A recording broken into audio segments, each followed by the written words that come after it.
Hello বন্ধুরা, কেমন আছেন? আশা করি খুব ভালো আছেন। আবারও চলে এসেছি টুম্পার রান্নাঘরে জনপ্রিয় একটা রেসিপি নিয়ে। রেসিপিটা দেখতে থাকুন। রেসিপিটা হলো ধোকলা বানাবো বেসন দিয়ে, দেখতে থাকুন। এই দেখুন 200 গ্রাম বেসন নিয়েছি, অল্প একটু হলুদ, লবণ নিয়েছি, 2 চামচ চিনি, মিষ্টি মিষ্টি বানাবো, আর ইনো নিয়েছি 1 প্যাকেট। প্রথমে এর মধ্যে বেসনটা চেলে নেব। একটা চালনি নিয়েছি, বেসনটা অবশ্যই চেলে দেবেন, কেননা বেসনে দানা থাকলে ভালো লাগবে না।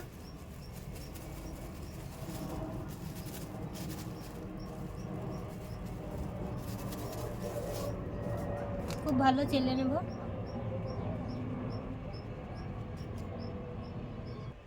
দেখুন চেলে নিয়ে চলে এসেছি সবগুলো। এবারে ইনুটা দিয়ে দেব, হাফ দিয়েছি, বেশি টক করব না।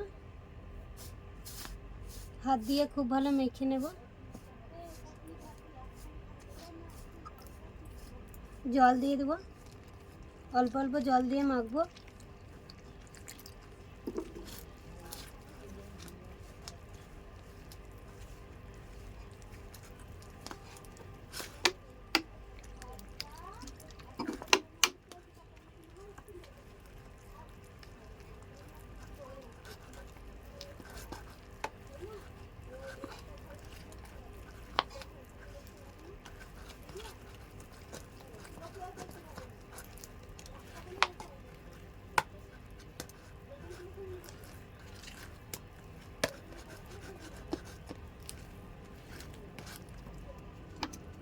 আর একটু জল দেব।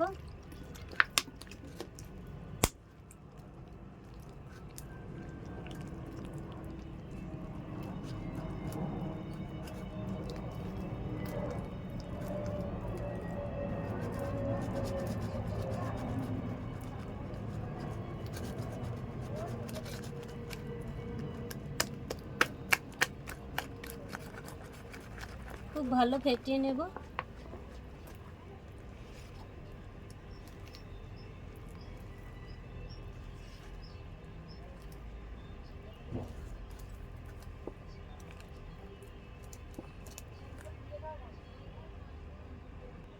দিয়ে দিয়েছি 1 চামচ ঘি আর 1 চামচা বেকিং সোডা দিয়ে খুব ভালো ফেটিয়ে নেব।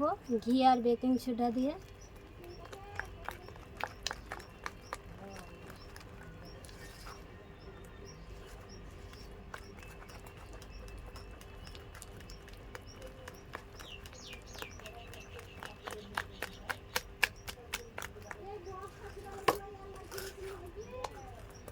খুব ভালো ফেটিয়ে নিয়েছি, সেই জন্যে 10 মিনিট রেস্টের দরকার নেই।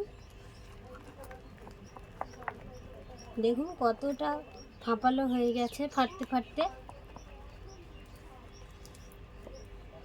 যে পাত্রে বসাবো সেই পাত্রটা তেল ব্রাশ করে নেব। আমি এর মধ্যে বসাবো, এটা হালকা তেল ব্রাশ করে নেব। দেখুন হালকা হালকা তেল ব্রাশ করে নিয়েছি।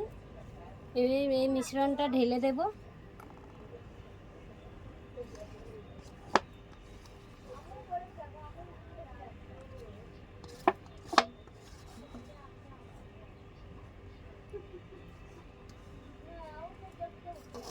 খুব ভালো ঝাঁকিয়ে নেব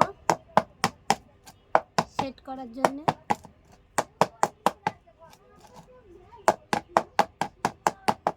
এটা এখন রেডি। প্রথমে কড়াই বসিয়ে নিয়েছি, কড়াইয়ে জল দিয়ে দিচ্ছি।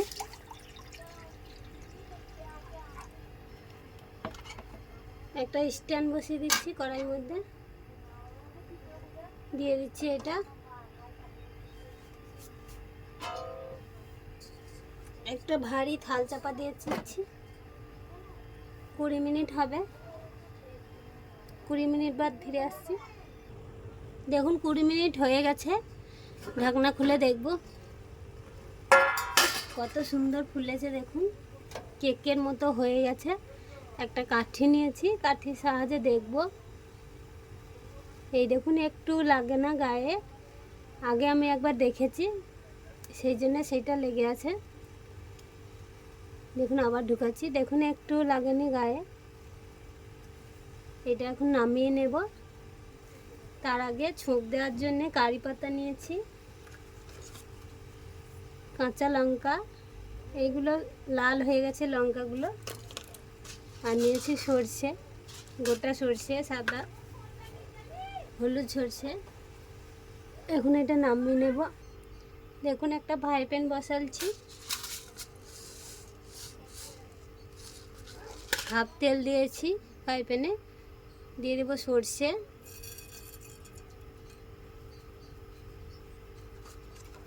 কাঁচা লঙ্কা, কারি পাতা,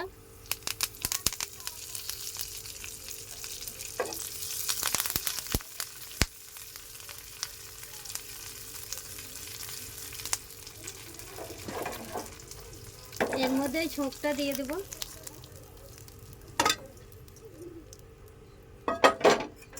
ছোঁকটা চারিধারে মিলিয়ে দেব।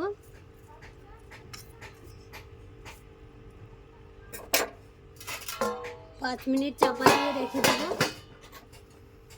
গন্ধটা ভালো আসার জন্য। দেখুন 5 মিনিট হয়ে গেছে, খুলে দেখব। সব ফোড়নগুলো আমার ঢুকে গেছে, ফেটে ফেটে গেছে। দেখুন এটা এখন ঠান্ডা করে নেব, দিয়ে কেটে দেখাবো আপনাদের। দেখুন একটা থালা নিয়ে নিয়েছি, এটা খুব ঠান্ডা হয়নি, গরমই আছে। এটা এখন উবুর করে দেব। দেখুন কত সুন্দর হয়েছে, একদম স্পঞ্জ কেকের মতো। এই দেখুন তুলে দেখাচ্ছি, এই দেখুন ধোকলাটা কত নরম হয়েছে। দেখুন এটা এখন কেটে নেব।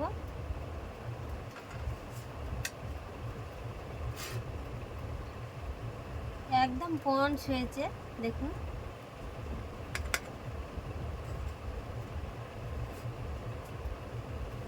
এই দেখুন একদম জালি জালি হয়েছে ভেতরটা।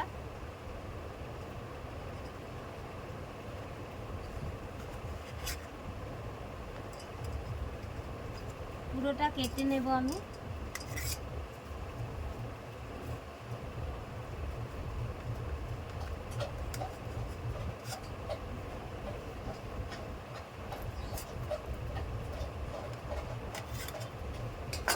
একদম পিস পিস হয়েছে, এই দেখুন কত সুন্দর জালি জালি হয়েছে, আর কতটা নরম হয়েছে সেটা। ভিডিওটা ভালো লাগলে অবশ্যই লাইক করবেন, সাবস্ক্রাইব করবেন, শেয়ার করবেন, পাশে থাকবেন। আর কার কার ধোকলা রেসিপি ভালো লাগলো কমেন্টে অবশ্যই জানাবেন।